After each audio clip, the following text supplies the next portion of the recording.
Bak, bazen bir marka vardır ve bu marka yıllar boyunca hiç kimsenin cesaret edemediği şeylere kalkışır. Sırf dikkat çekmek için değil ha. Gerçekten biz bunu yapabilir miyiz sorusunun peşinde koştuğu için. Mazda tam olarak böyle bir markaydı. Ve onların attığı en büyük kumar çoğu insanın sadece bir teknik detay zannettiği o çılgın şeydi. Wankel, yani döner motor. Dünyadaki bütün mühendislik ekipleri Wankel'i severdi ama korkardı. Çünkü basit değildi. Çünkü ekonomik değildi. Çünkü güvenilir değildi. Çünkü çalıştığı zaman bir rüya yaratıyor ama çalışmadığı zaman bir kabusa dönüşüyordu. Ama Mazda diğer herkesin korktuğu şeyi sahiplendi ve 1978'de kimsenin büyük başarı olarak görmeyeceği o araç geldi. SA22C. RX-7 adıyla yolculuk başladı ama Mazda bile muhtemelen şunu bilmiyordu. Bu araba 40 yıl boyunca tüm dünyanın posterine dönüşecek. RX-7 sadece bir spor araba değildi. O bir tavırdı, bir isyandı. Biz de buradayız diyen bir Japon mühendislik manifestosuydu. Ve sonra her nesilde iş daha da delirdi. FC geldi. Daha agresif, daha keskin, daha güçlü. Sonra FD 3S çıktı. Ve dünya gerçekten de durdu. FD sadece bir otomobil değildi. O bir kültür patlamasıydı. Wangan gecelerinin kahramanı. Tokyo'nun gölgeleri arasında kaybolan bir silüet. Çizgi romanların, oyunların, filmlerin, drift kültürünün, hatta otomobil modasının bile yönünü değiştiren bir fenomendi. Ama bu hikayenin asıl güzelliği şurada. RX-7 hiçbir zaman mükemmel değildi. Hep bir açığı vardı, hep bir riski vardı. Wankel hep kaprisliydi. Ama belki de onu unutulmaz yapan şey tam olarak da buydu. Kusurlarına rağmen mükemmel hissettiren çok az makine vardır hayatta. RX-7 onlardan biriydi. Bugün RX-7'yi konuşacağız. Doğuşunu, Mazda'nın neden bu kadar inat ettiğini, dünya neden RX-7'yi bu kadar sevdi ve onun neden hala 2025 yılında bile gelmiş geçmiş en saf sürüş makinelerinden biri olarak anıldığını. Birazdan başlayacağımız bu hikaye sadece bir otomobille ilgili değil. Bu insanlığın imkansıza inanma arzusunun küçük bir örneği. Ve merak etme, sonunda RX-8'e de dokunacağız. Çünkü o da bu soyadının taşıdığı yükün altında nasıl ezildiğini, nasıl kendi yolunu bulmaya çalıştığını anlatan başka bir hikaye. Ama önce her şeyin başladığı yere gidelim. Hadi başlayalım.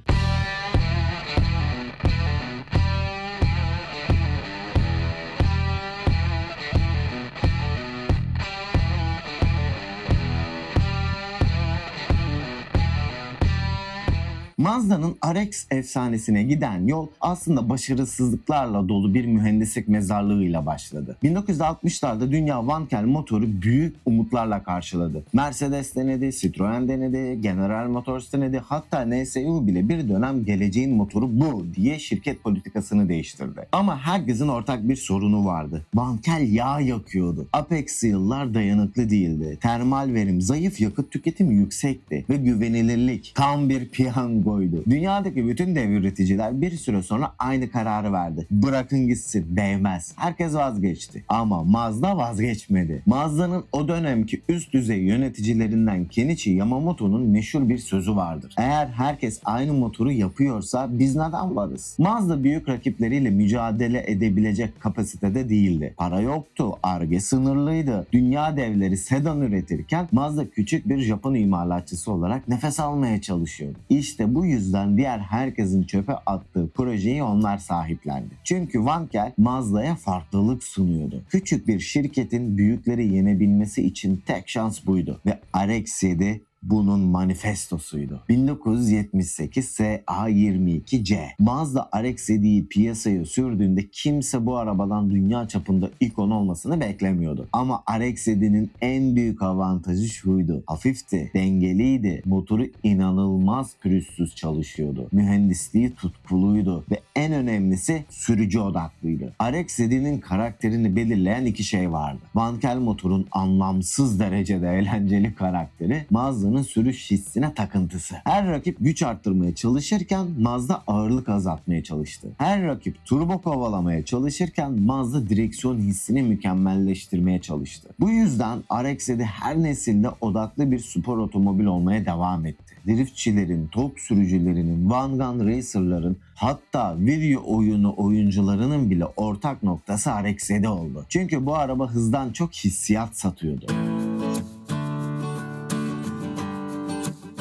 FD3S'in o keskin silüeti hafızalara kazınmış olabilir. Ama RX-7'nin karakterini asıl keskinleştiren ikinci nesil olan FC'ydi. 1985 yılında tanıtılan bu nesil RX-7'yi tatlı bir sporcu olmaktan çıkarıp gerçek bir performans makinesine dönüştürdü. 1980'ler Japonya'sı otomotiv tarihinde neredeyse mini bir rönesans yaşadı. Toyota Supra güçleniyordu, Skyline R31 evrim geçiriyordu, Honda NSX'in ayak sesleri duyuluyordu ve Mitsubishi Turbo da çıldırmıştı. Tam bu ortamda Mazda şunu fark etti: atmosferik RX-7 güzel ama dünya turbo çağına giriyor ve FC doğdu. FC RX-7 Porsche esintili Japon ruhu taşıyan bir makineydi. Mazda FC RX-7'yi geliştirmeye başladığında hedeflediği araç çok açıktı: Porsche 944. Tiplerine bakın, birebir neredeyse aynı. Ama süspansiyonlar konusunda galiba 928 hedeflenmiş. Mazda'nın vizyonu iki parçadan oluşuyordu. Rotary'yi bırakmayacağız ama artık daha yetişkin, daha güçlü, daha yarışçı bir RX-7 yapmalıyız. Bu yüzden FC daha ağır oldu, daha geniş oldu, daha güçlü oldu, daha stabil bir sürüş karakteri kazandı. Ama Mazda'nın asıl sürprizi motor bölümündeydi. Wankel zaten doğası gereği yüksek devirli, pürüzsüz, titreşimsiz bir motordu. Buna bir de turbo eklenince ortaya bambaşka bir karakter çıktı. 13B T motor, 182 beygir GDM, spiral turbo, 0.7 bar civarı basınç ve inanılmaz lineer güç teslimi. Bu dönem RX-7 sadece eğlenceli bir oyuncak değil,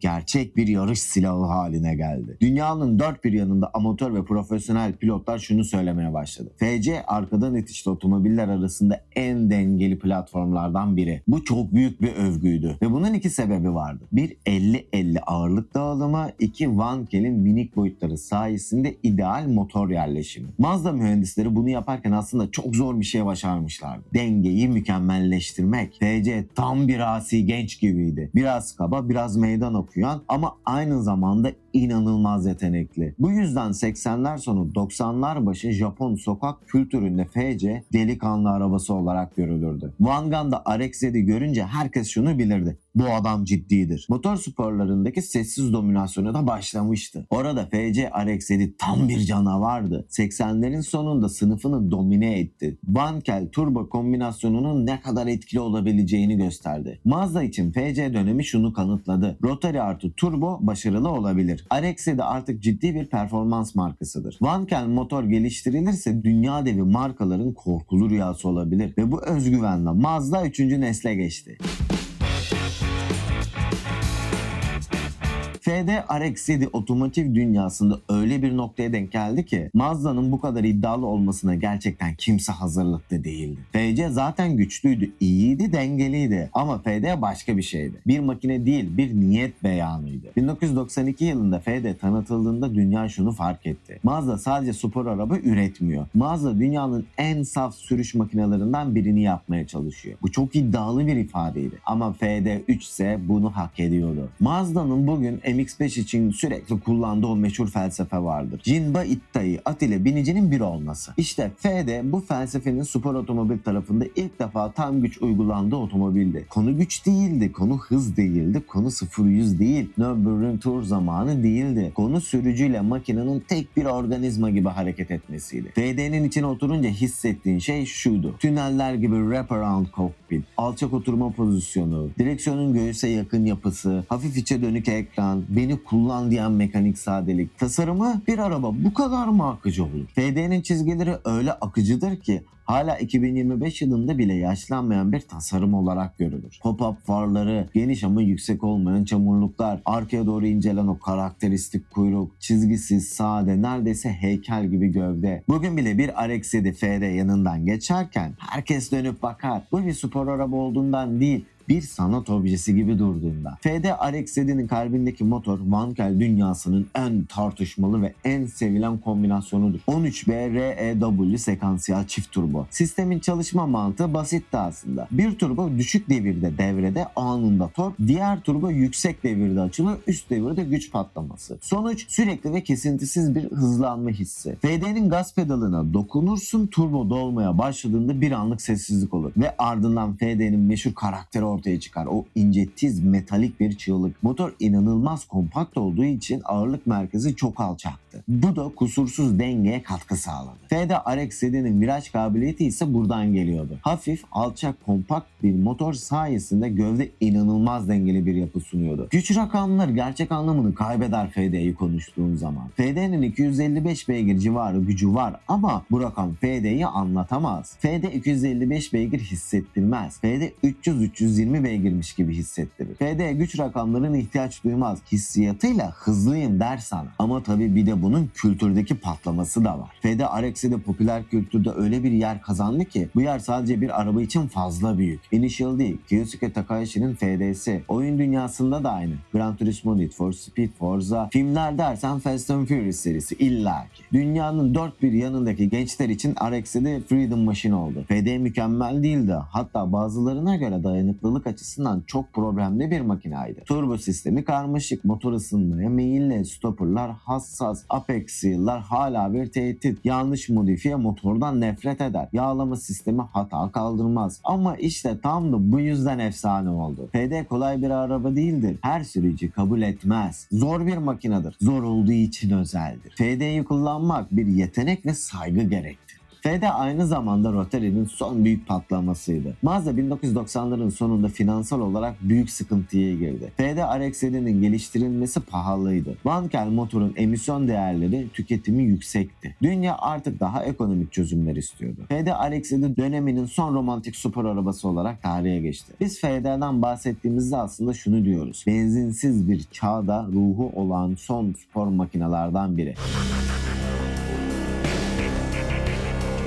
FD RX-7'nin çıkışı Mazda'nın mühendislik tutkusunun zirvesiydi. Ama aynı zamanda şirketin finansal olarak en kırılgan dönemine denk geldi. 1990'lar Japonya için ekonomik bir depresyon dönemiydi. Bubble ekonomi patlamıştı. Şirketler küçülüyor, birleşiyor, fabrikalar kapanıyordu. Mazda da bu fırtınanın tam ortasında kaldı. Ve Mazda yöneticileri belki tarihlerindeki en acı gerçeği kabul etmek zorunda kaldılar. Rotary artık sürdürülebilir değil. Emisyon kuralları Rotary'nin tabutunu ilk çiviyi çarpmıştı. Vankel motor doğası gereği fazla yakıt tüketir. Ve en büyük problem şuydu. Vankel yağ yakar. Bu sistemin doğasında vardır. Apex Seal yağlanmazsa motor ölür. Yağlanırsa emisyonu yükseltir. 1990'ların sonunda Avrupa ve Amerika'da emisyon kuralları çok sert değişti. 2. Yakıt tüketimi. Dünya ekonomi peşindeydi, Rotary değil. FD RX-7 performans açısından harikaydı. Ama yakıt tüketimi orta sınıf bir sedanın 2 katına yakındı. Ve 90'ların sonunda dünya yavaş yavaş ekonomik motorlara dönüyordu. Turbo küçük hacimler, dizel patlaması özellikle Avrupa'da, hibrit teknolojisinin ilk adımları, verimlilik yarışı. Rotary ise bunun tam tersiydi. Peşinden güvenilirlik geliyordu. RX-7'nin iki farklı yüzü vardı. Gerçek kullanıcılar ve Rotary tutkunları için doğru kullanırsan sorun yok. Motor harika. Genel halk için RX-7 abi o araba motor yakar. Mazda yöneticileri şunu görmek zorunda kaldı. RX-7 az satıyor, bakım maliyetleri yüksek, garanti masrafları artıyor ve şirket zarar ediyor. 4. Mazda Ford'a bağımlı hale geliyordu. Birçok kişinin bilmediği ama RX-7'nin ölümünde kritik rol oynayan bir gerçek var. Mazda 1990'ların sonunda Ford tarafından büyük ölçüde satın alınmıştı. Ford'un Mazda'daki payı %33'e çıktı ve Ford'un bakış açısı Japon mühendislik romantizmi değildi. Ford tamamen şöyle bakıyordu. Kar getiriyor mu? Satışı geniş mi? Global pazarda sürdürülebilir mi? Platform paylaşımı yapılabilir mi? RX-7 hiçbir kutucuğu işaretlemiyordu. Ford yöneticileri 1999'da Mazda'ya resmi olarak şunu söyledi. Rotary geliştirmesi durdurulmalı. İşte bu RX-7'nin ölüm fermanıydı. FD RX-7 2002'de resmen öldü. FD'nin ölümü sessiz oldu. Mazda sadece üretimi durdurdu ve Rotary tarihin sayfalarına karıştı. Sonra RX-8 denemesi geldi. Rotary'nin son çırpınışıydı bu.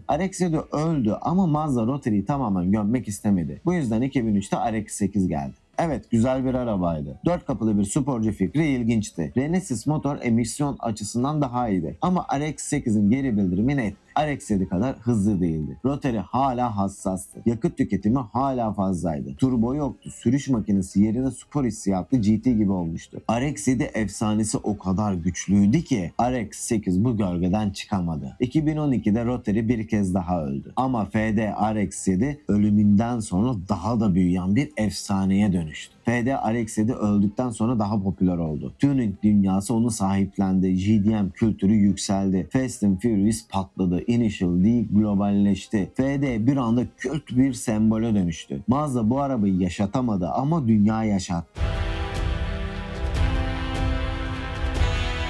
FD RX-7 2002'de öldüğünde dünya Rotary'nin bittiğini sandı. Ama Mazda içindeki bazı mühendisler için Rotary sadece bir motor değildi. Geçmişlerinin, kimliklerinin, hayallerinin simgesiydi. Bu yüzden Mazda Rotary tamamen ölsün demedi. Tam tersine şu cümleyi kurdular: tamamen yeni bir Rotary yapalım. Daha temiz, daha ekonomik, daha güvenilir. Rotary'yi geleceğe taşıyalım. Ve bu fikir RX-8'e dönüştü. RX-8 arkasında efsane olan ama o efsaneye hiç benzemeyen bir çocuk gibiydi. Mazda'nın yönetimi RX-8 geliştirilirken iki net şart koydu. Bu araba daha geniş bir kitleye hitap edecek, FD kadar agresif olmayacak, emisyon ve yakıt tüketimi çözülecek, Rotary daha güvenilir olacak. Mazda bu arabayı tutkulu sürücüler artı aile kullanımına uygun sportif bir 4 kapılı coupe olarak tasarladı. Renesis, Rotary'nin yeniden doğuşu oldu. RX-8'in en önemli özelliği motoruydu. 13B MSP Renesis. Kağıt üzerinde bu motor büyük bir başarıydı. Hatta Renesis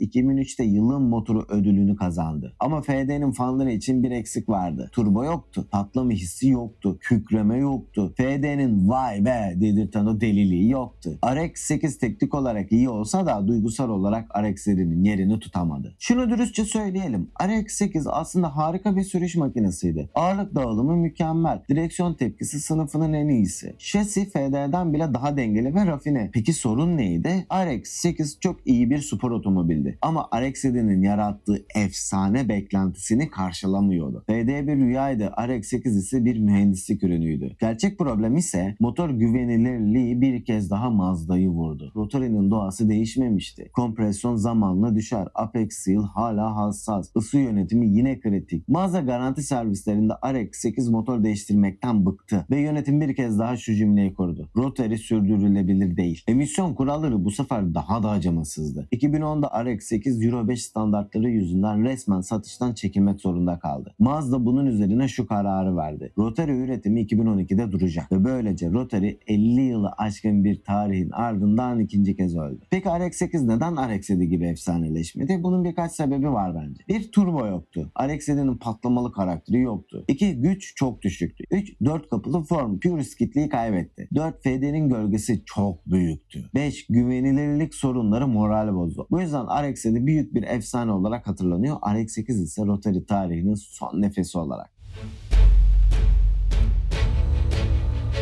FD RX-7'nin ölümü bir dönemin kapanışıydı ama Mazda'nın yaşadığı kriz sadece Rotary ile ilgili değildi. 2000'lerin başı Mazda için hayatta kalma mücadelesi anlamına geliyordu. Şirket kendi başına rekabet edemez hale gelmişti. Ford'un kontrolü Mazda'nın ruhunu sıkıştırdı. 96'da Ford'un Mazda'daki payı %33'e çıktı. Bu şu demekti: Mazda'nın her büyük kararı Ford tarafından onaylanmak zorundaydı. Ford'un bakış açısı çok netti. Neye para harcanıyor, neyin kârı var, neyi satabiliriz, neyi durduralım. Bu ticari bakış açısı Mazda'nın mühendislik romantizmiyle tamamen çelişiyordu. Mazda yöneticileri defalarca şunu söyledi: Rotary bizim kimliğimiz. Ford'un cevabı ise hep aynıydı: kimlik fatura ödemez. Çünkü Rotary üretimi aşırı pahalıydı. Wankel motorun üretim maliyeti benzer güçteki pistonlu motorlardan çok daha yüksekti. Üretim hacmi düşük olduğundan maliyetler artıyordu. Apex Seal malzemeleri pahalıydı. Turbo sistemleri karmaşıktı. Arıza riski yüksek olduğu için garanti maliyetleri çok fazlaydı. Ford bunu görünce resmi raporu şunu yazdı: Rotary programı Mazda'nın finansal sağlığı için risk teşkil ediyor. Bu cümle programın kapanışını garantiledi. Ayrıca dünya turbo benzin ve dizel motorlara yönelirken Rotary tersine gitti. Daha fazla tüketiyordu, daha fazla ısınıyordu, daha fazla bakım istiyordu, daha düşük tork üretiyordu. Emisyon standartlarını karşılayamıyordu. RX-8 umudun çocuğuydu ama o da kurban oldu. 2008 küresel ekonomik krizi, emisyon skandalları, Mazda'nın küçülme planları, RX-8 bir anda Mazda için zarar yazan bir yük haline geldi. Mazda 2012'de motor üretimini durdurdu. Rotary bir kez daha öldü. Sonra Mazda'nın yeni stratejisi geldi. 2011 sonrası Mazda çok net bir karar aldı. Artık duygusal değil, rasyonel bir marka olacağız. Rotary programı kapatıldı. Spor otomobil geliştirmeleri durduruldu. Tüm kaynaklar Sky Active motorlara aktarıldı. Ve bu strateji işe yaradı. Mazda 3, Mazda 6, CX-5,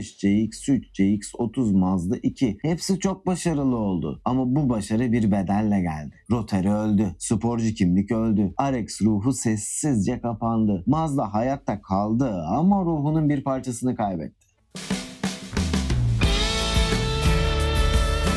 Ve işte dostlar, RX-7'nin, RX-8'in, Rotary'nin ve Maz'ın sessiz yolculuğunun sonuna geldik. Bu video kolay bir video değildi. Çünkü bu sadece bir arabanın hikayesi değil. Bir markanın inişi, bir kültürün doğuşu, bir tutkunun sonsuzluğu. Eğer siz de benim gibi otomobil kültürünün, mühendislik deliliklerini, kaybolmayı yüz tutmuş hikayeleri seviyorsanız lütfen videoyu beğenmeyi unutmayın. Bu gerçekten çok ama çok yardımcı oluyor. Eğer kanala abone değilseniz kulübe katılın. Çünkü bu kanalda yalnızca otomobilleri anlatmıyoruz. Bir kültürü, bir ruhu, bir hikayeyi paylaşıyoruz. Ve yorumlar. Gerçekten söylüyorum, yorumlar benim için ayrı bir dünya. Videoyu bir cümle bile bıraksan, güzel olmuş desen bile bu hikayeleri anlatmaya devam etmem için muazzam bir motivasyon oluyor bana. O yüzden mutlaka aşağı bir yorum bırakmayı da unutma. Bir sonraki hikayede görüşürüz. Kendinize iyi bakın. Bu arada flat out yaşamayı da unutmayın. Görüşürüz.